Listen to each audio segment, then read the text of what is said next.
мојата денешна посета на Битола и на Битолско е логична. На почетокот на овие активности кои ги нарекуваме загревање за истинската изборна кампања, во која ќе се навратиме сигурно на овој регионален центар. И е само една, значи причината е само една.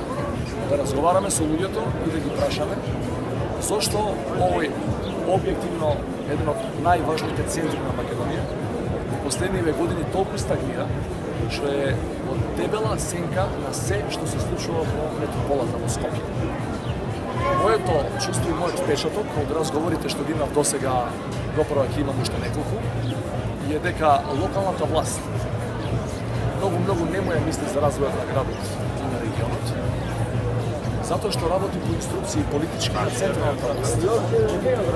Централната власт има една филозофија која се однесува до развој на регионите и до просперитетот на секој еден граѓанин на Република Македонија. А тоа е дали е некој со нив, дали е член на нивната политичка партија или не. Мојот пристап во кампањата која престои, тоа се обидувам неформално низ дружење со битолчани и да го промовирам уште од сега, е дека е доста со делбите кои го разјадуваат ткивото на Македонија.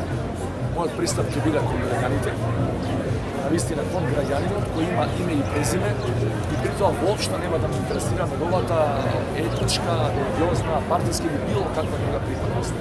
Драго ми е што од моите досегашни контакти ова утро во Битола и во Битолско најдов на поддршка на таквиот пристап. Практично немаше граѓани, дури и оние кои се припадници на главјачката партија, кои не го поддржуваат граѓанскиот концепт или човечкиот концепт, да му се приде на секој човек со име и со презиме и дури потоа да се праша кој и што е во религија, во етничка припадност, во партиска припадност, во социјална потребна. Македонија е премногу мала за да можеме да се делиме дополнително. Јас не велам дека власта која владее Македонија 7-8 години нема друга филозофија во политиката, но јас тврдам дека нивната филозофија на поделби по сите потребни и непотребни основи ја слабее државата, ја слабее нацијата и не ја прави Македонија дел од светот. Каква кампања очекувате? Фејри или пак очекувате некој непријатно?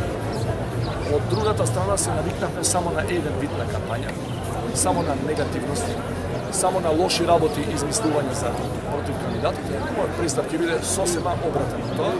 И како човек, и како политичар, ја не сум учен на војнако. Јас имам намера ова што пред малку ви го говорев да го промовирам до сите, во сите градови и села на Македонија и се надам дека ќе најдам на позитивен одек на реакции од луѓето кои мислам дека им е пред глава од поделбите кои реков и пред малку носат само лоши работи за Македонија. Битола и приградските населби, и селата, и подалечните, и поблиските, и градот, а овде ќе имам средба и со неколку категории, неколку професии на луѓе, стечајци, земјоделци, еснафи, значи и оние кои се длабоко подценети и понижени од досегашната власт, и оние кои можеби на површина изгледа дека живеат добро, но не се сигурни за својата иднина. И се разбира, не смем да ги изоставам младите кои ми се чини дека се апсолутно најзапоставениот дел од македонското општество.